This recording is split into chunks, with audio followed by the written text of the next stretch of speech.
व्यासपीठावर उपस्थित प्रथमच मंचावर विराजमान अशी माझी आई, तिला वंदन करते आणि तिच्या प्रेरणेने आणि तिच्या मार्गदर्शनाने आज मी तुमच्या समोर उभी आहे, असं हे माझं प्रेरणास्थान.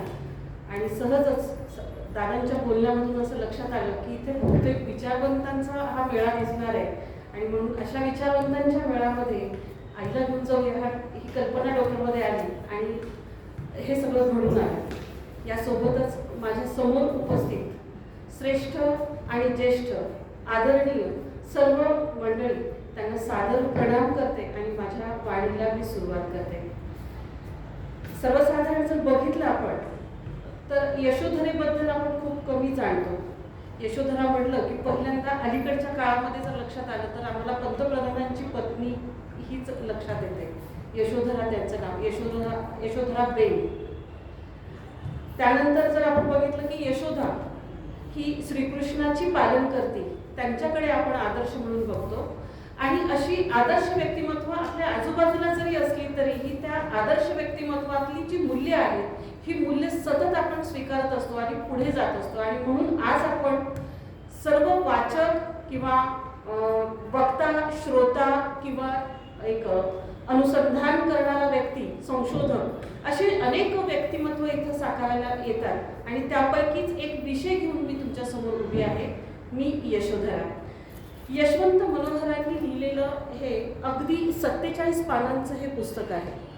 47 पानांच्या पुस्तकामध्ये यशोधरा इतक्या सुंदर आणि विलक्षण पद्धतीने साकारली गेलेली आहे की जेणेकरून एक पैलू जो असतो मानसशास्त्रीय दृष्टिकोनातून, साहित्याच्या दृष्टिकोनातून, अलंकारिक भाषेच्या दृष्टिकोनातून जो पैलू आहे तो पैलू अतिशय एक व्यापक दृष्टीने आपल्याला साकारलेला इथं दिसून येतो.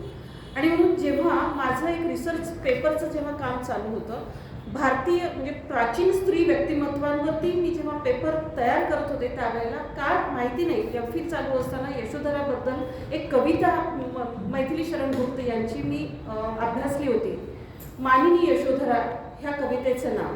आणि ही कविता अभ्यासल्यानंतर माझ्या मनामध्ये यशोधरेबद्दल एक वेगळी आणि विलक्षण ओढ होती. आणि ही विलक्षण ओढ असल्यामुळे मी आपोआपच या स्त्री व्यक्तिमत्वांमध्ये यशोधरा हे पहिल्यांदा सगळ्यात वरच्या लेवलला मी नाव ठेवलं. आणि नंतर मग मा जिजाऊ, नंतर मग गौतमी असेल, नंतर अहिल्या असेल, अशी स्त्री चरित्रे हळूहळू येत गेली.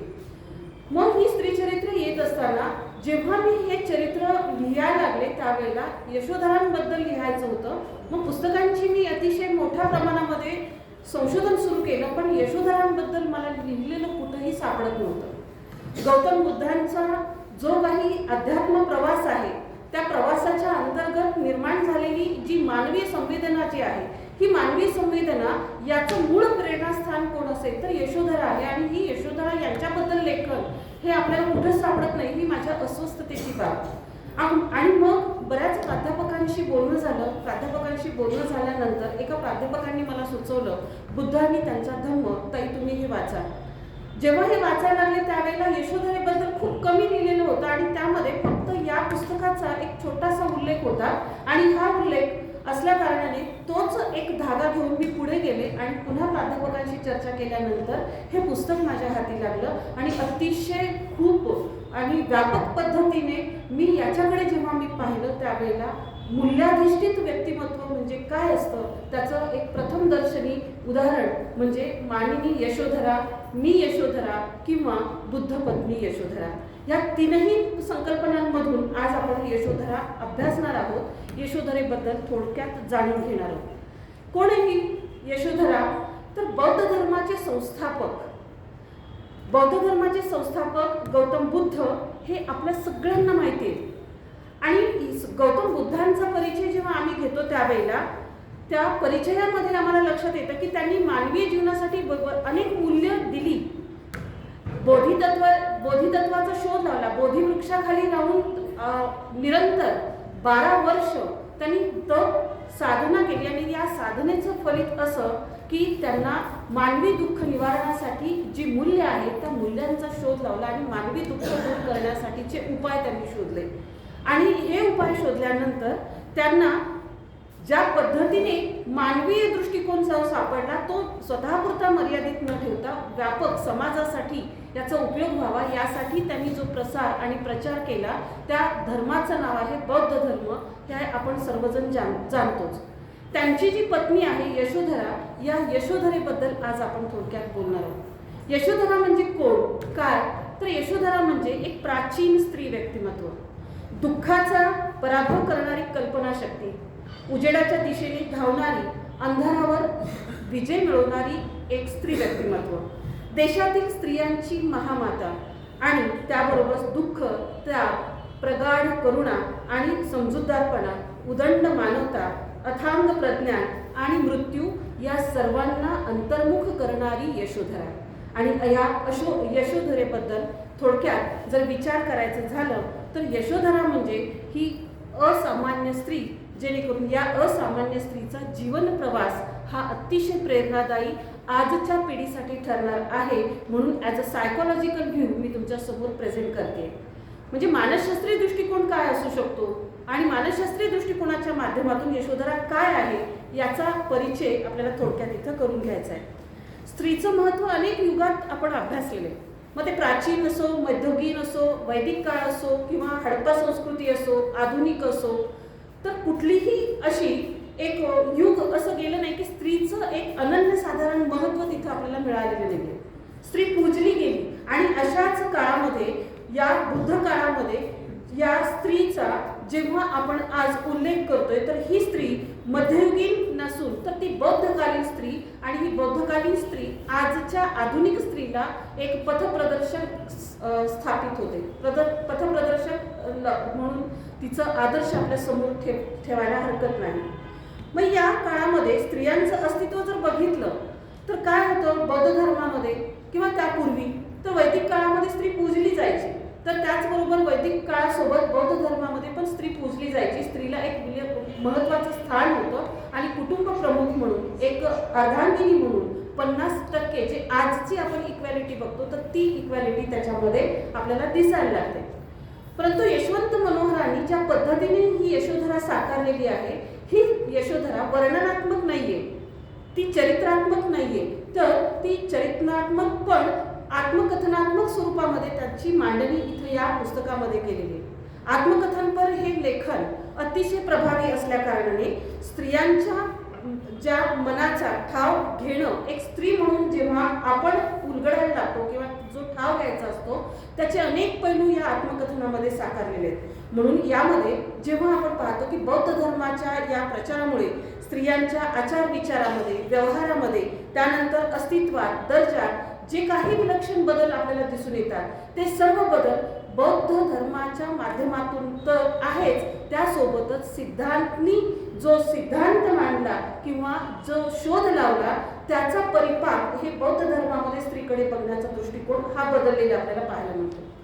मग काय म्हणलं याच्यामध्ये, तर स्त्री जीवन प्रवास आहे. यशोधरेचं जीवन जेव्हा स्त्री म्हणून एक स्थायी भाव, जेव्हा ती एका कुटुंबामध्ये विवाहित होऊन जाते, तेव्हा विवाहित झाल्यानंतर पहिल्या मुलाला जन्म देते आणि मुलाचा जन्म होतो न होतो तोच पतीचा विरह हा जेव्हा व्हायला लागतो त्यावेळेला त्या विरहाचं अतिशय समर्पक लेखन, वर्णन हे स्वकथनामधून इथं करण्यात आलेलं आहे. मग यामध्ये आपण पाहतो की यशोधरेवरती स्त्री विषयक जबाबदाऱ्या खूप आहेत. मग मुलाच्या पालनपोषणाची जबाबदारी, सासू सासऱ्यांची जबाबदारी, कुटुंबाची जबाबदारी, दिराची जबाबदारी आणि त्यापेक्षाही कितीतरी अधिक ही प्रजेची जबाबदारी. राजपाट म्हणून या राज्याचं म्हणजे पूर्ण जो कारभार पाहायचा होता तर त्याची जबाबदारी ही संपूर्णपणे यशोधरेवरती येऊन पडते. आणि यशोधरेवरती ही येऊन पडल्यामुळे यशोधरेची जी अवस्था आहे ती अतिशय दोलायमान व्हायला लागते. आणि या अवस्थेतून आज आपल्याला असं लक्षात येतं की स्त्री जन्मा तुझी कहाणी, हृदयी अमृत, नैनी पाणी, ही जी अवस्था आहे सेम तीच अवस्था यशोधरेच्या माध्यमातून आपल्याला पाहायला मिळते. तर ह्याच स्त्री चरित्राचा जो उल्लेख आहे मैथिली शरण गुप्त यांनी आपल्या प्रबंध काव्यामध्ये केलेला आहे. कारण रिसर्च पेपर म्हणालो तर अनेक पुस्तकांचा ठाव घेतला जातो, अनेक पुस्तकं वाचली जातात. त्यातलं मला भावलेलं जे पुस्तक होतं ते म्हणजे प्रबंध काव्य. प्रबंध काव्य म्हणजे गद्य पद्य स्वरूपामध्ये लिहिलं गेलेलं जे काव्य प्रकार आहे, ह्या काव्य प्रकारामध्ये यशोधरेच्या जीवनाचा संपूर्ण लेखाजोखा त्या प्रबंध काव्यामध्ये पाहायला मिळाला. आणि त्यामध्ये जेव्हा यशोधरेचं चरित्र एक आत्मकथन चरित्रामध्ये जेव्हा पाहायला मिळतं, त्यावेळेला यशोधरा ही कशा प्रकारामध्ये पाहायला मिळते हे जर आपण विचारायला गेलो तर त्याचे अनंत पैलू आहेत. मैथिली शरण गुप्तांच्या दृष्टिकोनातून वेगळे, यशवंत मनोहरांच्या दृष्टिकोनातून वेगळे, आंबेडकरांच्या दृष्टिकोनातून वेगळे, आणि एक सामान्य स्त्री म्हणून मी जेव्हा त्यांचं मूल्यांकन करते त्यावेळेला त्याच्याही पलीकडे आचरणात जेव्हा ही यशोधरा येते त्यावेळेला त्याचं मूल्यांकन हे अतिशय वेगळ्या पद्धतीनं होतं. आणि अशाच या साहित्य प्रकाराचं आपण आज इथं चर्चा करणार आहोत. या चर्चेचं स्वरूप कसं असेल? आत्मकथनात्मक असल्या कारणाने यशोधरेचं जे कथन आहे हे एक गोष्ट स्वरूपामध्ये मी तुमच्या समोर प्रेझेंट करते. कथन स्वरूपामध्ये, कथाकथन स्वरूपामध्ये जेव्हा हे येईल त्यावेळेला काही ठिकाणी जर सर्वनाम क्रियापद हे जर मागे पुढे झाले तर मला माफ कराल ही मी अपेक्षा ठेवते आणि मूळ विषयाला मी सुरुवात करते. मी बुद्धपत्नी यशोधरा. हो, मी यशोधरा. माझ्या जीवनाबद्दल जर बोलायचं झालं, यशोधरा म्हणते की माझ्या जीवनाबद्दल जर बोलायचं झालं तर मी कृतज्ञता व्यक्त करते. कोणाला? तर मी आज माझ्या दुःखांची कृतज्ञता व्यक्त करते. धन्यवाद देते दुःखांना, कारण या दुःखामुळेच मी आहे. दुःखांना ती सामोरे जाते, दुःखांना ती स्वीकारते, परंतु दुःखांना स्वीकारत असताना ती का बोलतेय तर ती म्हणते की मी यासाठी बोलते की माझ्या जीवनातील काही अस्पष्ट जागा आहेत आणि या अस्पष्ट जागांबद्दल पुढील इतिहासामध्ये पुन्हा लेखन जेव्हा होणार आहे त्यावेळेला हे लेखन झाल्यानंतर माझ्या जीवनाचे स्पष्ट पैलू हे वाचकांसमोर, श्रोत्यांसमोर उलगडले जावेत, यासाठी मी आज बोलते. मला माझ्या जीवनातलं दुःख व्यक्त करायचं नाहीये, परंतु अस्पष्ट जागा या स्पष्ट करायच्या. आणि त्या अस्पष्ट जागांबद्दल बोलत असताना युगानुयुगी तर्कवितर्क याच्यावरती होणार नाही किंवा यामध्ये जीवनाचं वास्तव रोकडे पण होणार नाही याची काळजी घेत मी बोलतेय. आणि म्हणून मला आज हे बोलावंसं वाटतं. म्हणून मी माझं जीवन नेमकं काय आहे हे तुमच्या समोर मांडते. माझं जीवन म्हणजे नेमकं काय तर काळोखाशी वरदान, म्हणजे काळोखाचं एक वरदान आहे आणि त्याचबरोबर जिद्द, हट्ट, संयम या सगळ्या मूल्यांचं वरदान जेव्हा मी माझ्या जीवनामध्ये एकवटते त्यावेळेला क्षणकाळ भंगूर करून जाणाऱ्या किंवा क्षणकाळ दंश करून जाणाऱ्या दुःखांना मी आज धन्यवाद देते, कारण या दुःखामुळेच मी आहे. जेव्हा मी माझ्या या कारणांचा शोध घेते त्यावेळेला मी स्वतः जेव्हा आज बोलते त्यावेळेला मी आजही असणार आहे, उद्याही असणार आहे आणि नंतरही. आणि जेव्हा हे माझं अस्तित्व असणार त्यावेळेला माझ्या अस्तित्वाचं योग्य पद्धतीने विश्लेषण आणि संश्लेषण, अनुसंधानात्मक चर्चा ही व्हावी असं मला वाटतं. म्हणून या सर्व पैलूंचा इथे उहापोह. माझी तशी 3 नावं, यशोधरा ही 3 नावांनी ओळखली जाते. पहिलं नाव गोपा, नंतर यशोधरा आणि तिसरं भद्रा कात्यायना. काय आहेत ही नावं तर यशोधरा ही विवाहापूर्वी जेव्हा गोपा हे नाव बाजूला पडतं, सिद्धार्थनी त्यांचं नाव बदललेलं असतं, त्यावेळेला सिद्धार्थनी नाव त्यांचं यशोधरा ठेवलेलं असतं. आणि हे नाव यशोधरा मी जेव्हा झाले त्यावेळेला गोपा म्हणजे सामान्य स्त्री आणि गोपा म्हणजे सहज सामान्य जीवन जगणारी स्त्री, म्हणून माझं गोपा पण सुटलं आणि मग मी यशोधरा झाले. यशोधरा म्हणजे माझं धारण करणारी यशस्विनी, दुःख धारण करणारी, यश संपादन करणारी आणि यश जन्माला घालणारी एक स्त्री म्हणजे यशोधरा. आणि पुढे मी भद्रा कात्यायना झाले. भद्रा कात्यायना म्हणजे दुःखाला हसत सामोरे जाणारी एक स्त्री. ही एक प्रक्रिया म्हणून मी जेव्हा माझ्याकडे बघते त्यावेळेला मी माझ्या नावानुसार माझ्यामध्ये जे बदल झालेले आहेत या बदलांना मी स्वीकारते. कारण माझी नावं बदलली याचं दुःख नाहीये, कारण मी त्याचा आनंदाने स्वीकार करते. कारण गोपा, यशोधरा आणि भद्रा कात्यायना ही एक प्रक्रिया आहे. सामान्य स्त्री ते विलक्षण स्त्री, सामान्य स्त्री ते असामान्य स्त्री. आणि स्वीकार ते अस्वीकाराच्या पलीकडे जाऊन त्याचाही स्वीकाराच्या पातळीवरती मूल्यांमध्ये परिवर्तन करणारी स्त्री म्हणजे भद्रा कात्यायना. आणि म्हणून माझा हा प्रवास मी माझ्या तुमच्या समोर मांडते. गोपा काय आहे तर गोपा ही पार्श्वभूमी आहे आणि यशोधरा ही प्रक्रिया आहे. गोपामधून भद्रा कात्यायना कधीही जन्माला येत नाही, तर ती यशोधरेमधून जन्माला येते. आणि जेव्हा यशोधरेमधून ही जन्माला येते त्यावेळेला भद्रा कात्यायना प्राप्त होण्यासाठी गोपापन मागे सुटावं लागतं. गोपापन खूप मागे जायला लागतं, यशोधरेच्या प्रक्रियेमध्ये उतरावं लागतं आणि मग भद्रा कात्यायना व्हायला लागतोय. म्हणून हा जो प्रवास आहे हा प्रवास हा फक्त माझ्या लग्नामुळे शक्य झाला, म्हणजेच बुद्धांच्या आणि यशोधराच्या लग्नामुळे हे शक्य झाला. काय शक्य झाला? बुद्धांनी जेव्हा तिचं नाव यशोधरा ठेवलं त्यावेळेला हे नाव यशोधरा ठेवलं असताना गोपा, यशोधरा आणि भद्रा कात्यायना हा निर्वाणाकडे निघालेला प्रवास आहे. आणि हे निर्वाण आणि निर्वाणाकडे निघालेला प्रवास म्हणजेच हा प्रवास सिद्धार्थचा प्रवास आहे.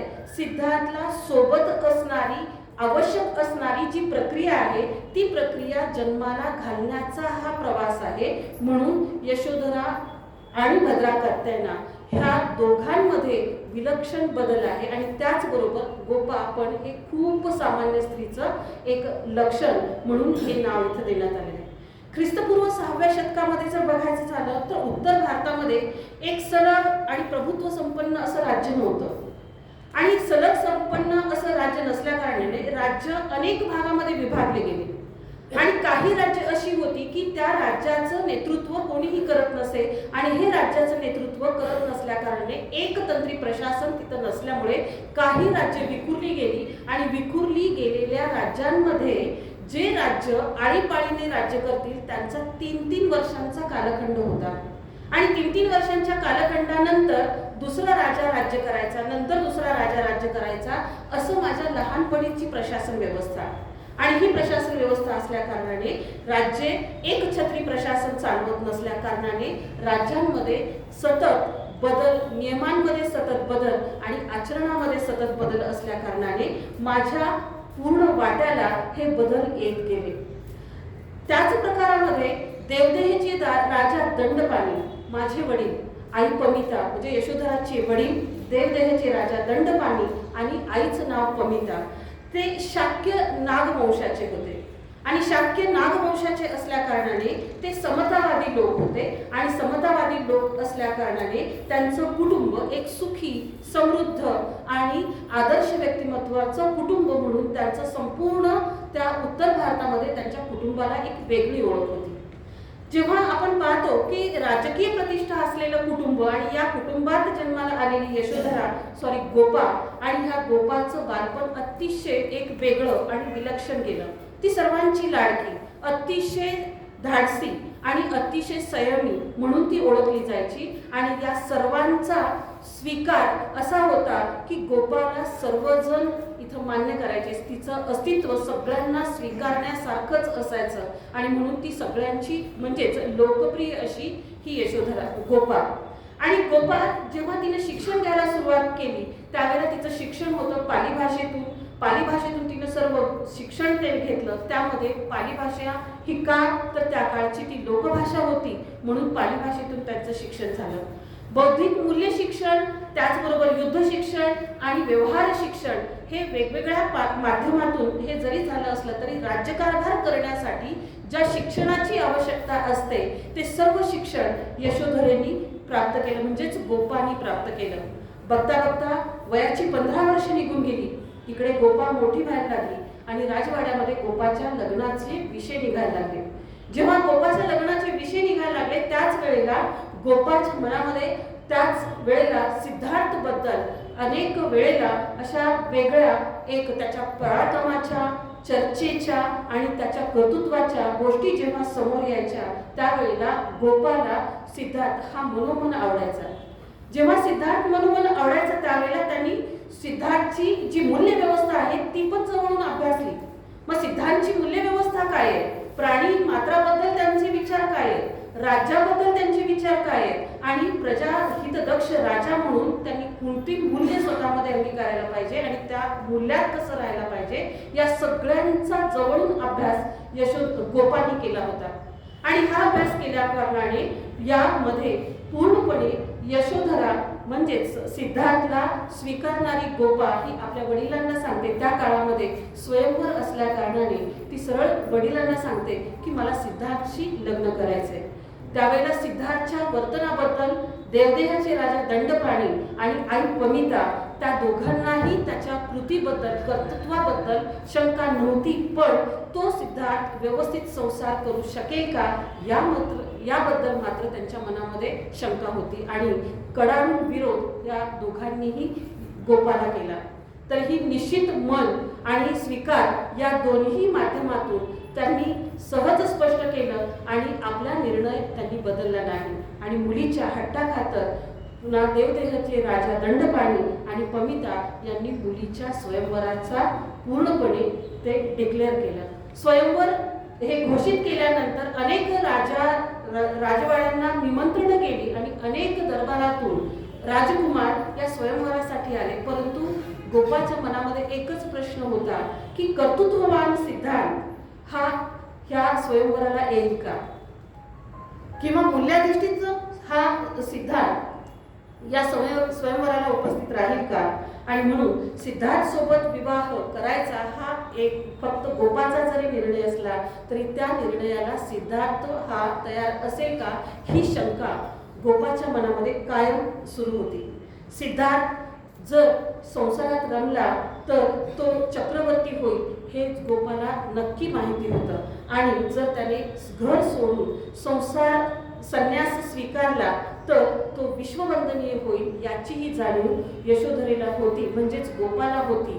आणि म्हणून अतिशय कठोर निर्णय हा गोपांनी त्या काळामध्ये घेतला आणि या काळातील विवाह प्रथानुसार निमंत्रणानुसार सिद्धार्थ स्वयंवरामध्ये सहभागी होतात आणि त्यांचा विवाह हा स्वयंवर पद्धतीने विवाह होतो. स्वयंवर पद्धतीने विवाह झाल्यानंतर मन पूर्णतः सिद्धार्थमय होतं आणि भावविश्वाला पूर्णपणे इथं एक व्यापक स्वरूप प्राप्त होतं. भावविश्वाचं व्यापक स्वरूप म्हणजे नेमकं काय, तर एका राजकुमाराला ओलांडत असताना सिद्धार्थ मधले जी असलेली मूल्य आहेत, सिद्धार्थ मध्ये असलेली जी गुणवैशिष्ट्ये आहेत, त्या गुणवैशिष्ट्यांचा पुन्हा मेमरायझेशन, पुन्हा ती ओळख स्वतःला करून देत जेव्हा सिद्धार्थच्या समोर जाते त्यावेळेला ती फक्त स्त्री म्हणून जात नाही, तर त्यांच्या मूल्यांचा स्वीकार हा मीही केलेला आहे आणि मीही याकडून या सिद्धार्थच्या मूल्यासोबत मी माझं जीवन मी जोडते आहे या भावनेने गोपा ही सिद्धार्थची पत्नी बनते. सिद्धार्थ जेव्हा पत्नी म्हणून गोपाला आपल्या राजवाड्यामध्ये आणतात त्यावेळेला राजवाड्यात आणत असताना गोपाचं नाव बदलून यशोधरा हे ठेवण्यात येतं. यशोधरा हे नाव ठेवल्यानंतर यशोधरा हे नाव का ठेवलं याची विचारणा न करता ते नाव सहज जेव्हा स्वीकारलं जातं त्यावेळेला ह्या नावाचा स्वीकार करून यशोधरा जेव्हा जगते त्यावेळेला यशोधरा एक अशी प्रक्रिया आहे, सामान्य स्त्रीपासून असामान्य स्त्रीपर्यंत जाण्याचा हा प्रवास हा तुला इथून पुढे करायचा आहे याची स्पष्ट वाच्यता जेव्हा होते त्यावेळेला ते स्पष्ट बोलणं ती सहज स्वीकारते. आणि त्याचप्रमाणे राजा शुद्धोदन सिद्धार्थचे वडील आणि आई गौतमी सावत्र आई असते आणि त्या दोघांनीही यशोधरेचा स्वीकार करून त्यांच्यासाठी अतिशय व्यापक सुख असलेला असा राजवाडा त्यांच्या सपूर्द केला जातो आणि त्यांचा संसार तिथे सुरू होतो. संसार सुरू झाला तरीही कपिलवस्तूची नगरी आणि कपिलवस्तूच्या नगरीची स्वामिनी म्हणून जेव्हा यशोधरा मिरवते त्यावेळेला ती फक्त एक राणी नाही तर ती एक कर्तव्यनिष्ठ स्त्री म्हणून मिरवावी असा हट्ट हा सिद्धार्थचा असतो. कर्तव्यनिष्ठता म्हणजे नेमकं काय की एक सामान्य स्त्रीपासून जेव्हा ती एक कर्तव्यनिष्ठ स्त्री होते त्यावेळेला यामध्ये माणूस म्हणून जगण्याची जी मूल्य आहेत ते मूल्य या मूल्यांची सुरुवात यशोधरेच्या ठाई व्हायला पाहिजे याच्यासाठी सिद्धार्थकडून प्रयत्न व्हायला सुरू होतात. एक दिवस सिद्धार्थकडून प्रयत्न झाल्यानंतर सहज संसार सुरू झाला आणि संपूर्ण राज्यकारभार सिद्धार्थनी आपल्या हातामध्ये घेतला. शुद्धोधनांनी संपूर्ण राज्यकारभार आणि राज्यकारभाराच्या पूर्ण ज्या काही दस्तावेज आहेत ते दस्तावेज सिद्धार्थच्या सुपूर्द करून शुद्धोधन हे निवांत जीवन जगण्यासाठी गौतमी आणि शुद्धोधन हे आपला एक राजा म्हणून आपला राजत्याग करतात आणि राजाचं पद सिद्धार्थकडे देतात. जेव्हा राजा म्हणून पूर्ण नगराची प्रदक्षिणा करायची असते त्यावेळेला ही नगर प्रदक्षिणा करत असताना जेव्हा गौतम बुद्ध म्हणजेच सिद्धार्थ जेव्हा राजवाड्याच्या बाहेर जेव्हा जातात त्यावेळेला त्यांना मन हेलावून टाकणारे 3 दुःख त्यांच्या नजरेसमोर येतात. एक पीडित व्यक्ती, एक जर्जर असा वृद्ध व्यक्ती आणि मृत्यू. मग अशा पद्धतीने जेव्हा हे 3 दुःख त्यांच्या समोर येतात त्यावेळेला सिद्धार्थचं मन पूर्णतः हेलावून जातं आणि सिद्धार्थ विचार करायला लागतात. आणि विचार करायला लागल्यानंतर त्यांच्या मनामध्ये असा एक विचार येतो की हे नेमकं काय आहे. त्यावेळेला सारथ्याकडून त्यांना सांगण्यात येतं की हे जीवनाचं अंतिम सत्य आहे, मृत्यू, मरण. आणि मरण हे जर अंतिम सत्य जर असेल तर सिद्धांतच्या मनामध्ये पुन्हा वेगळा विचार सुरू होतो. काय? मरणासाठी माणूस जगतो. मरणासाठी जर माणूस जगत असेल तर त्याला हेही माहिती नाहीये की माझा मृत्यू कधी आहे. आणि जर आमचा मृत्यू माहिती नसेल आणि जर आम्ही मृत्यूची वाट बघत असू तर हे जगणं किती वेदनादायक आहे.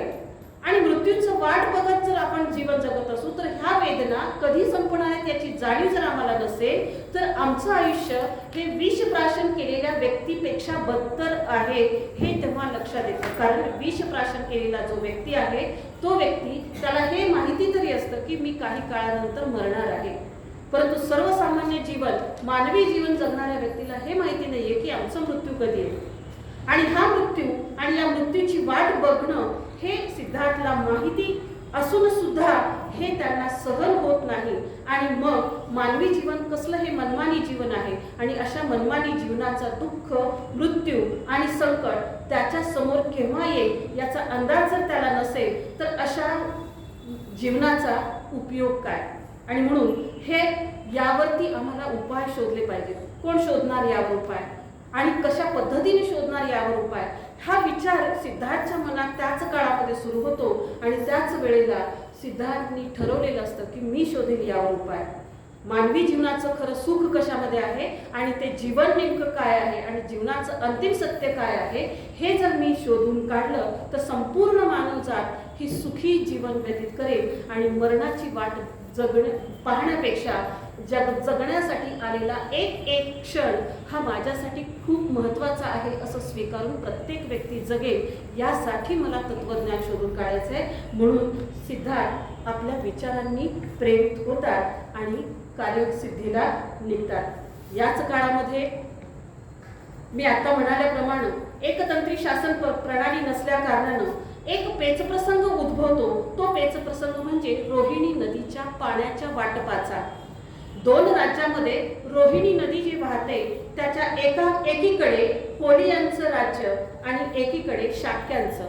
शाक्य आणि कोलीय या दोघांमध्ये वाहणारी जी नदी आहे रोहिणी, मग त्या रोहिणी नदीचं पाणी कोण घेणार आणि त्यावर कोणाचं प्रशासन असणार यासाठी जो वारंवार चालू असलेला वाद होता तर तो वाद कायमचा मिटवला गेला पाहिजे असं अनेक तज्ज्ञांकडनं शाक्य राजवाड्यामध्ये म्हणजे शाक्य वंशाच्या लोकांनी त्यावेळेला सांगितलं गेलं. आणि मग हा कायमचा जर प्रश्न आम्हाला मिटवायचा असेल, कोलियांचा कायमचा बंदोबस्त जर करायचा असेल तर युद्धाशिवाय पर्याय नाही. आणि म्हणून युद्ध हा अंतिम पर्याय अनेक तज्ज्ञांकडनं राजवाड्यामध्ये स्वीकारला गेला. आणि त्याला एकमेव विरोध करणारा राजा म्हणजे सिद्धार्थ. सिद्धार्थनी संपूर्णतः त्यांना विरोध केला. आणि हा विरोध करत असताना त्यांचं म्हणणं असं होतं की धर्म मला जो समजला तो असा, तो म्हणजे शत्रुत्वाने शत्रुत्वाचा नाश होत नाही तर त्यावर मैत्रीने विजय संपादन करता येतं. मग यासाठी कोलीय राज्यासोबत मैत्रीपूर्ण स्नेहपूर्ण संबंध निर्माण करावे आणि हे स्नेहपूर्ण संबंध निर्माण करून या पाणी वाटपाचा प्रश्न सलोख्याने मिटवावा हे सिद्धांतचं मत होतं. परंतु त्यांचं पुढेही मत असं झालं की जो दुसऱ्यांची हत्या करतो त्याला त्याचीही हत्या करणारा कोणीतरी मिळतो. वैरानं शमत नाही तर ते प्रेमानं शमत असतं. म्हणून या प्रश्नाचं उत्तर प्रेमाच्या माध्यमातूनच आपण मिळवलं पाहिजे असा ठाम विश्वास हा सिद्धांतचा जरी असला तरीही याला संपूर्ण राजवाड्यातील प्रधान व्यक्तींचा, प्रमुख व्यक्तींचा संपूर्ण विरोध होता. आणि हा विरोध असल्या कारणाने इथं युद्धाचा ठराव झाला. युद्धासाठी सैन्य भरतीचा आदेशही निघाला आणि सैन्य भरतीसाठी सिद्धार्थने पूर्णतः विरोध केला. कारण सैन्य भरती कशासाठी? युद्धामध्ये नेऊन ते लढण्यामध्ये रणांगणावरती ती मृत्यूमुखी पाडण्यासाठी जर सैन्य भरती होत असेल तर सैन्य भरती ही करू नका, यासाठी सिद्धार्थने विरोध केला. आणि या सैन्य भरतीसाठी विरोध करत असताना अनेकांनी सिद्धार्थलाच बाजूला करण्याचा प्रयत्न केला आणि त्यांना हे सांगितलं, राजा म्हणून जर पदावर राहायचं असेल तर 3 अटी तुमच्यासाठी आहेत आणि त्या 3 अटींपैकी एक तुम्हाला अट स्वीकारावी लागेल.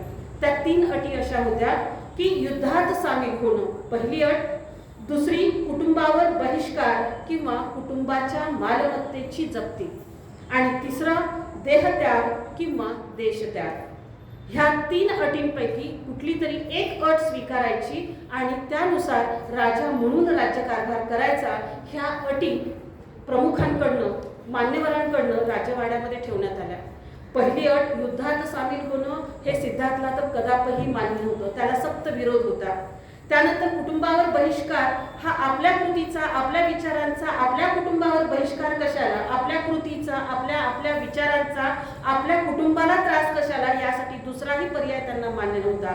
देहत्याग करायचा असेल तर तो सिद्धी प्राप्त करून, मानवी सुखाची कारणं, कल्याणाची कारणं शोधून, तत्व शोधून आपण देहत्याग करू शकतो. त्याच्यासाठी देशत्याग करून आम्हाला बाहेर पडावं लागेल, हा निर्णय सिद्धार्थने स्वीकारला आणि म्हणून देशत्याग या अटीवरती सिद्धार्थ मान्य झाला.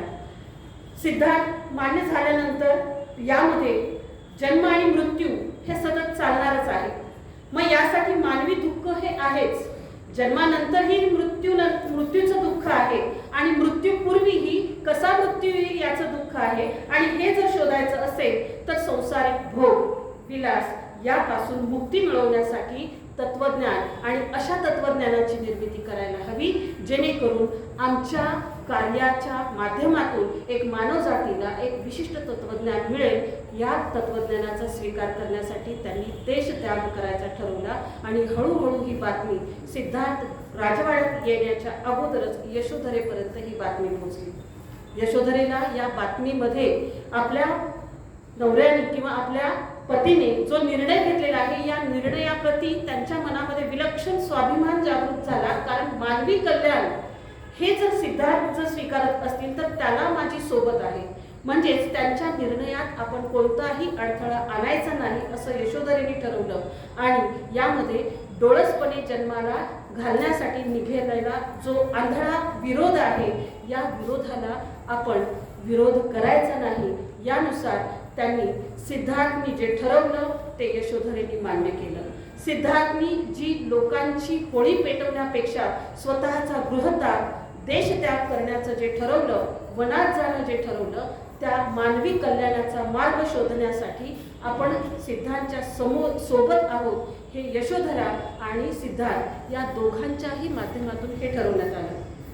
पुढे सिद्धार्थला सांगण्यात आलं की राज्यत्याग जरी केला असला तरीही पूर्णपणे यशोधरा एक पत्नी म्हणून जेव्हा त्या सर्व कर्तव्याचा पूर्तता करते, पण तिच्यातील एक स्त्री मात्र जागी असते आणि ती स्त्री स्वतः यशोधरेलाच प्रश्न विचारते. म्हणजेच इथं पुन्हा आपण विचार करूया, यशोधरेमधली गोपा जागी होते, सामान्य स्त्री जागी होते आणि ती स्वतःलाच प्रश्न विचारते, सिद्धार्थला जाण्यासाठी परवानगी दिली खरी मी, पण माझ्या जगाच्या कल्याणासाठी मी जरी परवानगी दिली तरी माझ्या कल्याणाचं काय?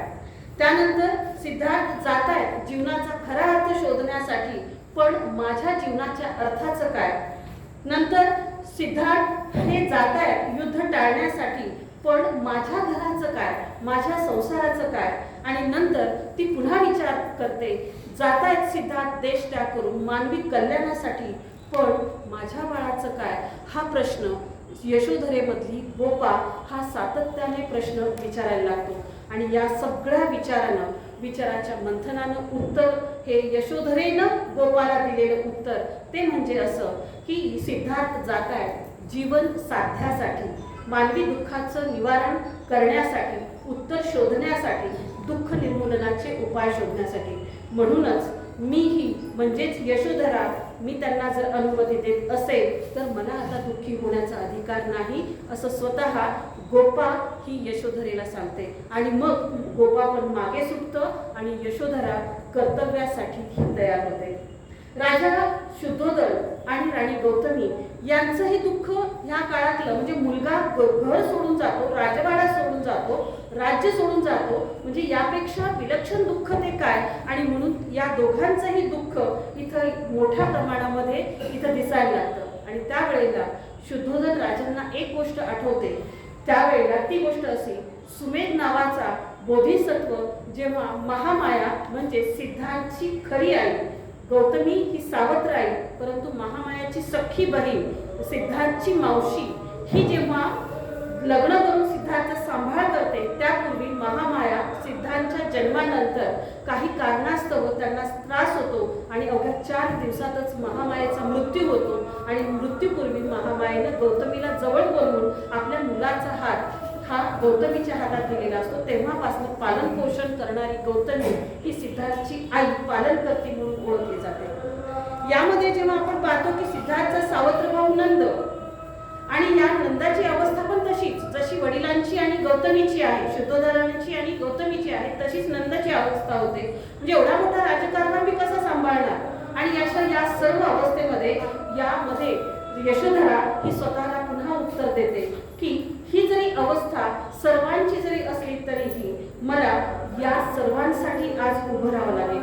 म्हणून यासाठी प्रजापती गौतमीचं दुःख, राजा शुद्धोदन यांचं दुःख, हे सगळे अतिशय शोकाकुल आणि व्याकुळ जरी असले तरीही राजा शुद्धोदनांना पुत्रविरह सहन होत नसल्या कारणाने वाढणारी त्यांची शोकाकुल अवस्था ही यशोधरेलाही सहन होत नाही. आणि म्हणून अंथरूण धैर्य सोडून अंथरूण पकडलेल्या शुद्धोदनांना ती धैर्य देते, पुन्हा त्यांच्या मनाला पूर्णपणे सावरते आणि राज्यकारभार करण्यासाठी स्वतः शुद्धोदनांच्या सोबत ती पुन्हा राज्यकारभारासाठी सज्ज होते. पिता शुद्धोदन हे या राज्यकारभारामध्ये जेव्हा पुत्र प्रेमापोटी अनेक आरोप हे यशोधरेला त्या काळामध्ये देतात. हे आरोप असे असतात की माझा मुलगा गेला आहे आणि तुला राज्यकारभार करायचा आहे आणि त्यानंतर माझा मुलगा परत यावा म्हणून तू काहीही प्रयत्न करत नाहीस. आणि अशा वेळेला यशोधरे हे मला असं वाटतं की माझा मुलगा जावा आणि तो राज्यकारभार मी करावा आणि तो मुलगा परत येऊ नये यासाठी तू भरपूर प्रयत्न करत आहेस, असं राजा शुद्धोदनांकडून यशोधरेला ज्या बोचणी खायला मिळतात तर त्यामुळे यशोधरा अजूनही ती तुटून पडते. राज्यकारभार करण्यासाठी उभं राहिलेली यशोधरा ही पुन्हा आपल्या सासऱ्यांच्या म्हणजेच पतीच्या वडिलांच्या शब्दांनी पुन्हा ती तुटून पडते आणि नंतर पुन्हा ती स्वतःला सावरते. तुटून पडणं हे तर गोपाचा अधिकार, हा यशोधरेचा अधिकार नाही. ती पुन्हा ती स्वतःला सांगते आणि मग पुन्हा यशोधरेच्या माध्यमातून राज्यकारभार करण्यासाठी सज्ज होते. जसा राजवाड्यातील प्रत्येकाला हे सिद्धार्थच्या जाण्याचा शोक होता, तसाच प्रत्येक प्रजेच्या प्रजेतील प्रत्येक व्यक्तीला सिद्धार्थच्या जाण्याचा शोक होता. त्यांना असं वाटे की आमचा राम आमच्यातून निघून गेलाय, एवढा मोठा राज्यकारभार सोडून आमचा राम जेव्हा आमच्यामधून निघून गेलाय त्यावेळेला या रामराज्याचं आम्ही घेऊन काय करावं. आणि या पद्धतीने संपूर्ण राज्य हे दुःखाच्या छायेखाली असताना एकटी यशोधरा ही सर्वांना आधार देण्यासाठी उभी राहते. आणि जेव्हा सर्वांना आधार देण्यासाठी उभी राहते त्यावेळेला दिवसामागे दिवस जायला लागतात, तशी यशोधरा इकडे खंबीर व्हायला लागते. तिच्याही मनातले प्रश्न, गोपाचे प्रश्न मागे सुटून पडतात. यशोधरा ही अतिशय प्रगल्भ व्हायला लागते आणि यशोधरा जेव्हा प्रगल्भ व्हायला लागते त्यावेळेला ती फक्त राणी नाही तर राहुलची आई म्हणून पुन्हा हतबल व्हायला लागते. माझे वडील कुठे गेले, माझे वडील कोण, माझ्या वडिलांना मला आता पाहायचं आहे, माझ्या वडिलांसोबत मला वेळ घालवायचा आहे, अशा अनेक प्रश्नांची उत्तरं देता देता ती इतकी थकून जाते. पुन्हा गोपा ते यशोधरा आणि यशोधरा ते गोपा हा प्रवास पुन्हा तिचा सुरू होतो. आणि त्यावेळेला ती मनाला पुन्हा निष्ठावून सांगते की एका चरित्रावर मला स्थिर जर राहायचं असेल तर गोपा पण पुन्हा माझ्या अंगी अवतरलं नाही पाहिजे, पुन्हा मी हतबल नाही झाली पाहिजे. याच्यासाठी पुन्हा मला कठोर होऊन राहुलच्या म्हणजे माझ्या मुलाच्या प्रत्येक प्रश्नाचं उत्तर हे मला देता आलं पाहिजे. यासाठी संपूर्ण त्याग हा यशोधरा त्यावेळेला करते. आपलं सौंदर्य किंवा आपले दागदागिने, आपलं राहणीमान या सगळ्या गोष्टी ती बाजूला त्यागते आणि संपूर्ण लक्ष राज्य आणि फक्त राहुल या दोघांवरच केंद्रित करते. आणि त्याच वेळेला दुनियेत काही नवीन घडावं यासाठी जेव्हा सिद्धार्थ हा मानवी कल्याणाचा शोध घेण्यासाठी जेव्हा गेलेले आहेत त्यावेळेला त्यांना सुखाची प्राप्ती व्हावी, दुःखापासून त्यांची सुटका व्हावी आणि समस्त त्यांचीच नव्हे तर संपूर्ण मानवजातीची दुःखापासून सुटका व्हावी यासाठी जर सिद्धार्थ गेले असतील तर त्या निर्णयामध्ये माझाही तेवढाच महत्त्वाचा वाटा असला पाहिजे हे स्वतः निष्ठावून ती यशोधरा म्हणून ती स्वतःला सांगते. आणि हळूहळू ती पुन्हा राज्यकारभारामध्ये स्वतःला विलीन करून घेते. हळूहळू राहुल मोठा व्हायला लागतो, राज्यकारभार इकडे चालायला लागतो आणि राज्यकारभार आणि राहुल हे दोघेही वाढत असताना त्यांची समज, त्याच्या वडिलांविषयी विचारणं, घरी बोलवण्याचा हट्ट करणं या सगळ्यांना अतिशय संयमाने ती पुन्हा पुन्हा हँडल करते. पुन्हा पुन्हा ती सगळ्या गोष्टी ती सांभाळते आणि राहुलचा बालहट्ट पूर्ण करत करत आदर्श राणी म्हणून ती सगळ्यांसमोर ती उभी राहते. पण रात्री जेव्हा एकांतामध्ये स्वतःचं चिंतन करण्यासाठी जेव्हा ती स्वतःच्या मनात डोकावते आणि पुन्हा ती गोपा होते आणि गोपा होऊन पुन्हा ती राहुलला म्हणते, चुप रे हाय अभागे, रोता है तू किसके आगे. तू कोणाच्या समोर रडतोय, तू शांत राहा आणि शांत राहूनच तू आता खंबीर व्हायला हवं. भाग्य आएंगे फिर भी भागे, आमचे भाग्य पळालेलं असलं तरीही भाग्य आमच्याकडे धावत येणार आहे म्हणून तू आता शांत हो.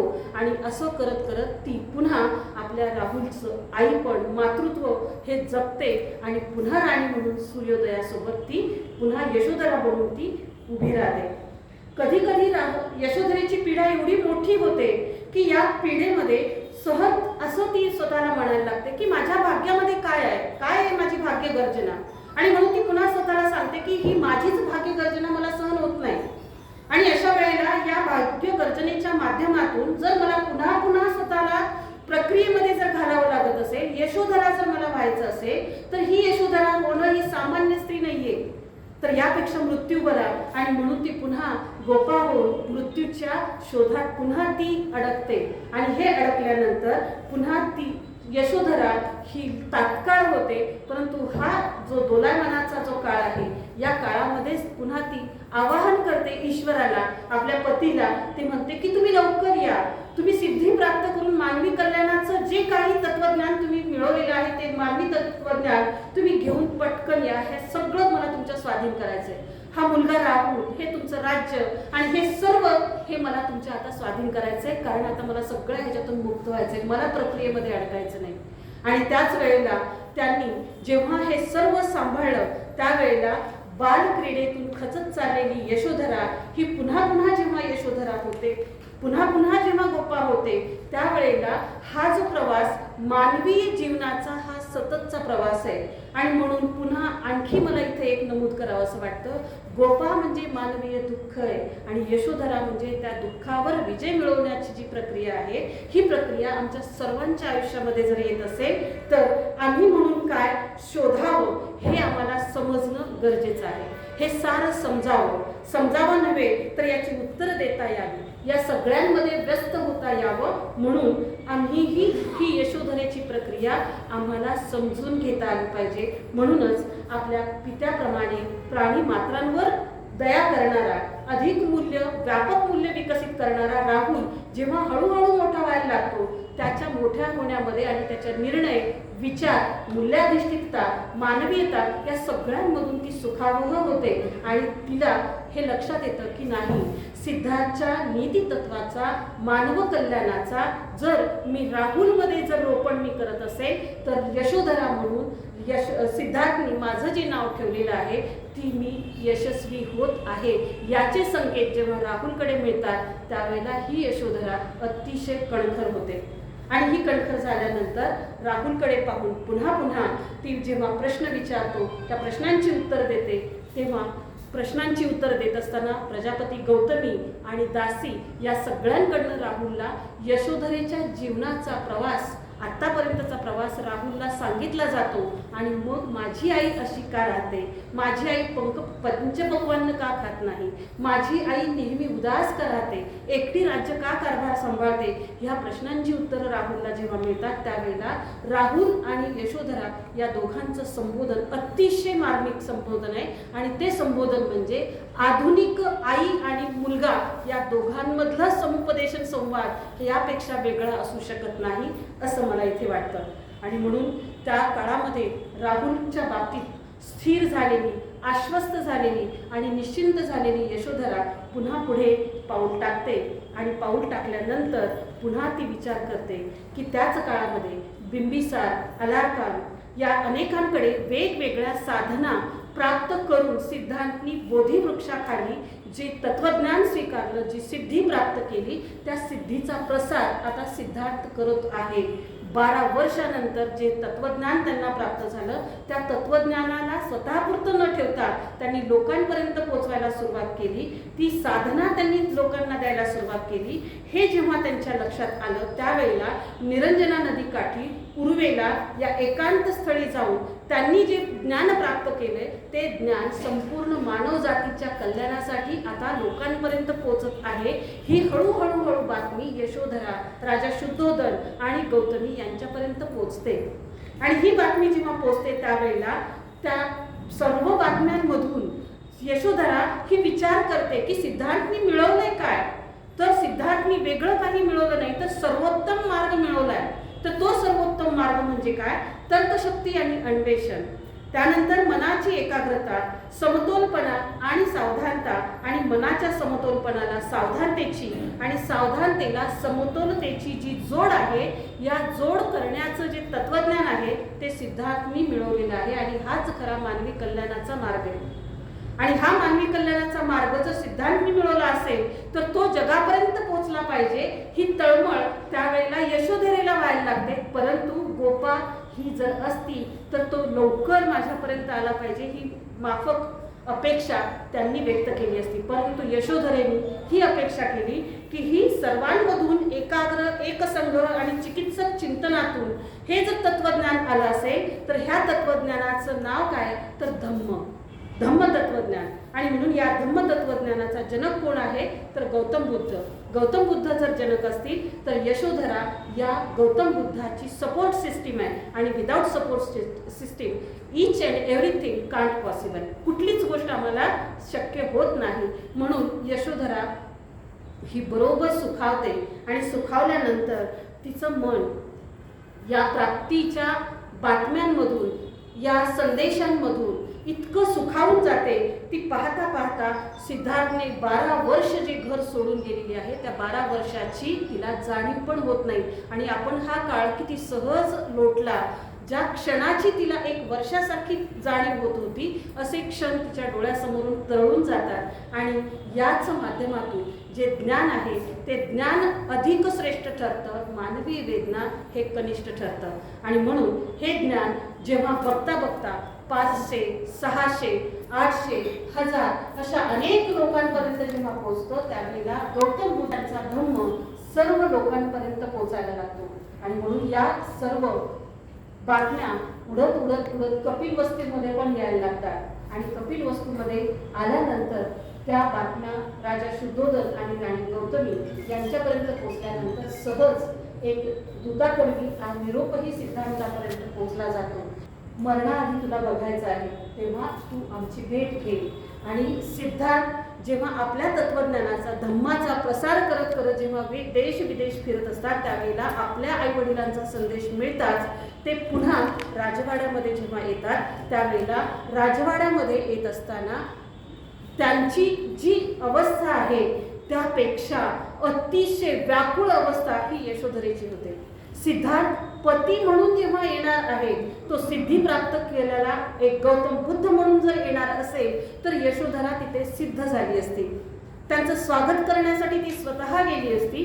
पण पती म्हटला की त्यांच्यातली गोपा ही जागी होते. आणि मग गोपा म्हणून ती स्वतः हट्ट करायला लागते की आता सिद्धांत येत आहेत, राज्यामध्ये येत आहेत, त्यांचं स्वागत मोठ्या प्रमाणामध्ये होतं. राजा शुद्धोधन आणि गौतमीच्या दरबारामध्ये ते सिद्ध होतात, त्यांच्याशी चर्चा होते आणि त्या चर्चेमध्ये यशोधरा मात्र कुठंच नसते.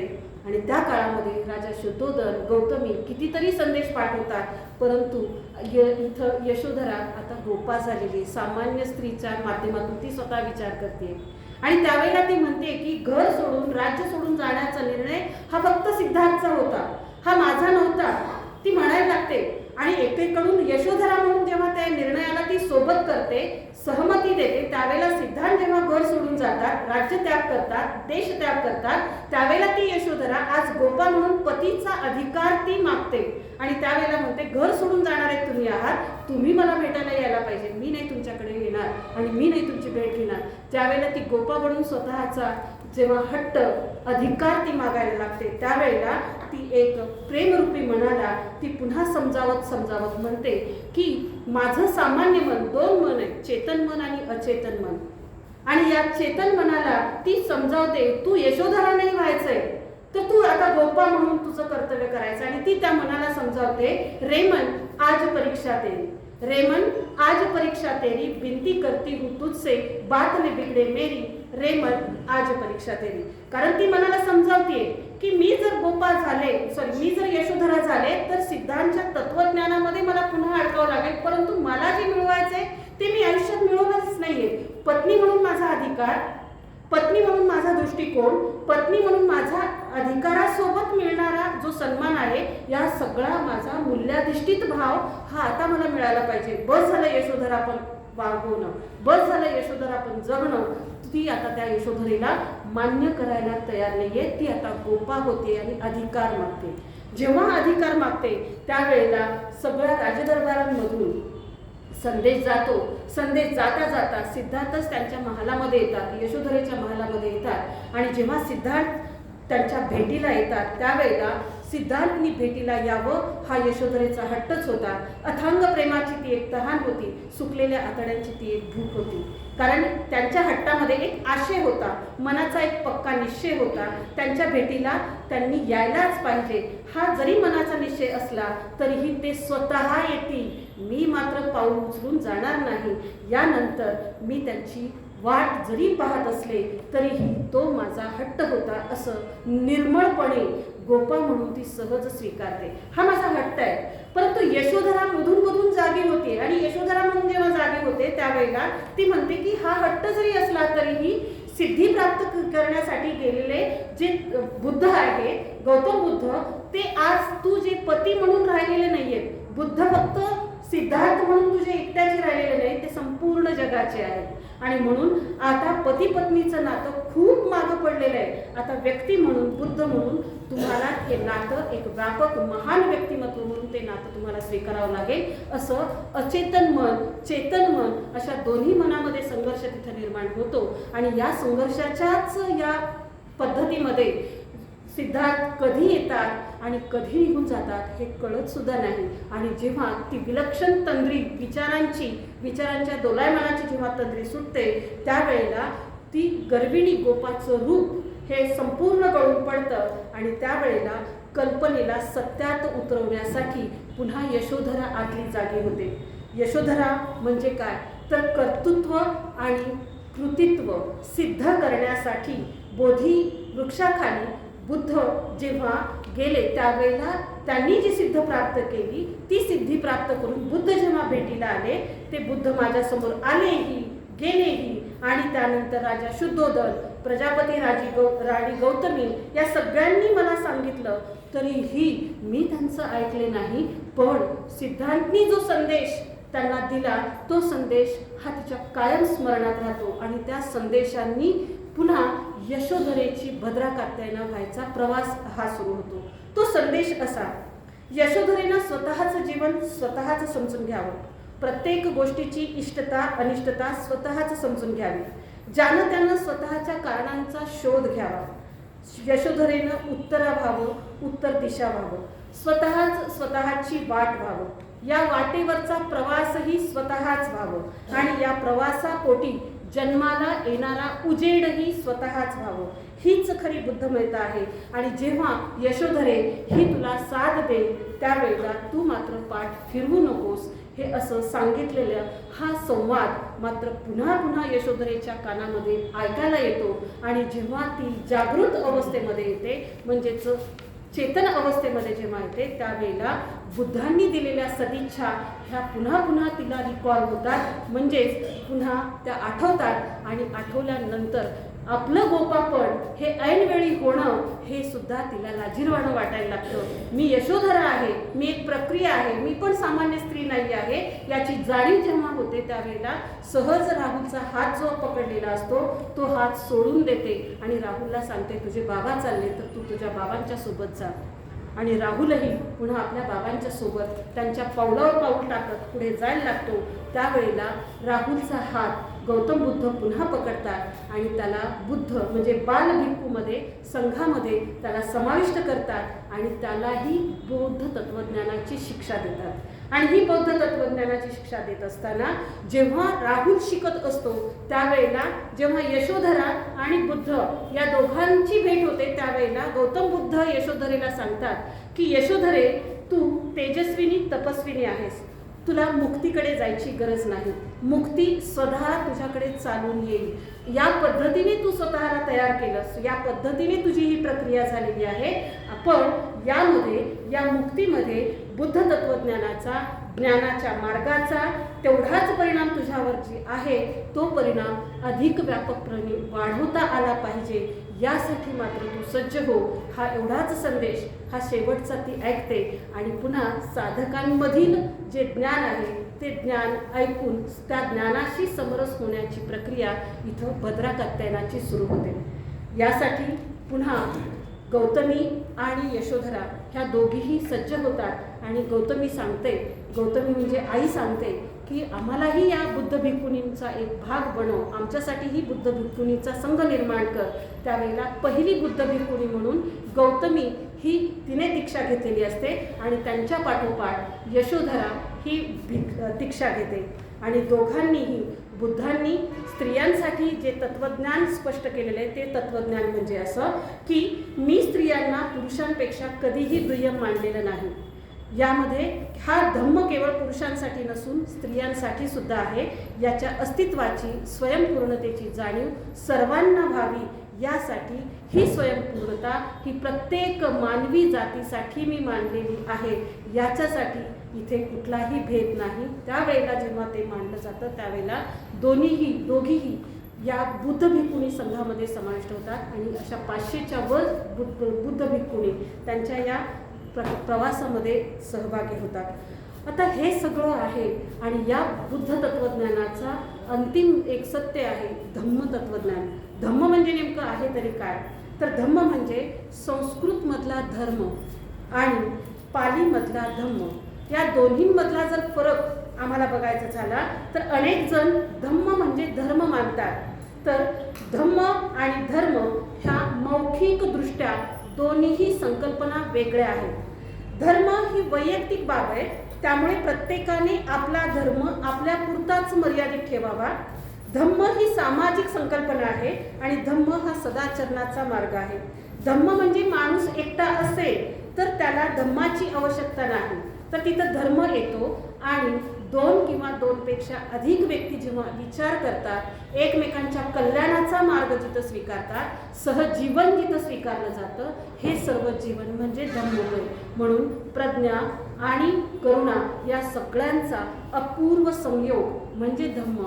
आणि अशा तत्वज्ञानाची निर्मिती गौतम बुद्धांनी केली आणि ही निर्मिती करून म्हणजे मानवी दुःख, वेदना, चेतना, त्यानंतर अचेतना या सगळ्यांमध्ये मानवी दुःखाची कारणं शोधणं म्हणजे प्रक्रिया आहे. शोधून मनाच्या अवस्थांना खंबीर बनवणं म्हणजे ही प्रक्रिया आहे. आणि ही प्रक्रिया झाल्यानंतर सर्वोत्तम दिशेला मानवीय दुःख निवारण करून एक सिद्धी प्राप्त करणं किंवा मानसिक शांती प्राप्त करणं, समाज कल्याणासाठी ज्या गोष्टींचा स्वीकार करणं, हे जे आहे ती प्रक्रिया म्हणजे भद्रा कात्यायना. मग मला इथं असं वाटतं की हे स्त्रीच्या बाबतीतच का, तर हे स्त्रीच्या बाबतीत जरी असलं तरीही प्रत्येक व्यक्तीला हे लागू पडतं आणि म्हणून ही प्रक्रिया प्रत्येकाच्या आयुष्यामध्ये आहे आणि प्रत्येकाच्या आयुष्यामध्ये जरी असली तरीही या मार्गाने जेव्हा आम्ही आमच्या दुःख निवारणाचा आम्ही जर मार्ग स्वीकारलेला जर असेल तर या मार्ग स्वीकारणासोबतच आम्ही गोपा, यशोधरा आणि भद्रा कात्यायना या नावाच्या त्रिसरणाचा आम्ही जेव्हा स्वीकार करतो त्यावेळेला तिथं एक व्यक्तिमत्व नाही, ना तिथे धर्म नाही, ना तिथे धम्म नाही, ना तिथे कुठलाही एक अशा प्रकारचा प्रवास नाही जेणेकरून मानवी दुःख निर्माण होईल. तिथे फक्त ही प्रक्रिया आहे स्वतःला होत असलेल्या त्रासापासूनची मुक्ती आणि मुक्ती ते स्वहित, समाजहित साधण्याची जी प्रक्रिया आहे ती प्रक्रिया म्हणजे गोपा, यशोधरा आणि भद्रा कात्यायना. आणि म्हणून मला ही यशोधरा ही म्हणजे स्वतः मूल्याच्या दृष्टिकोनातून जर आचरणात आणायची म्हणली तर यशोधरा काय आहे हे जेव्हा या रिसर्च पेपरमधून जेव्हा लक्षात आलं त्यावेळेला अनेक जे तत्त्वज्ञान हे मानवी दुःख निवारणासाठी जरी असले तरीही त्यामध्ये हे पण आणखी ॲडिशनल तत्त्वज्ञान हे अतिशय सगळ्यांसाठी कल्याणकारी ठरू शकतं. म्हणून हे पेपर प्रेझेंट करण्याचा एक म्हणजे प्रसंग हे आपल्यासमोरच नव्हे तर त्यापूर्वी बऱ्याच वेळेला झालेला आहे, पण आपल्यालाही या गोष्टीची जाणीव व्हावी म्हणून मी हा विषय निवडला आणि हा विषय आपल्या समोर मांडला. आपल्या सर्वांनीच हा विषय अतिशय शांतपणे चिंतनातून हा विषय तुम्ही श्रवण केला, ऐकला, त्याबद्दल हे मी माझं भाग्य समजते. आणि आजचा दिवस म्हणजे माझ्यासाठी एक सुवर्ण दिवस असा असेल कारण ज्येष्ठ आणि श्रेष्ठ व्यक्तींच्या समोर जेव्हा हे असे विचार व्यक्त करतो त्यांनी त्या व्यक्तींनी त्यावरती चिंतन मनन करणं हे जेव्हा हे होतं त्यावेळेला भद्रा कात्यायनाशिवायची दुसरी पहिली स्टेज अशी होऊच शकत नाही. म्हणून हे मला अतिशय वेगळ्या पद्धतीनं मी याच्याकडे बघते कारण प्रत्येकजण या सगळ्या प्रवासातून जातो, फक्त त्या स्टेजेस आम्ही कॅच करायच्यात आणि त्या कॅच करून आम्हाला तिथं स्टे करायचं आहे, मूव ऑन करायचं आहे. Thank you so much.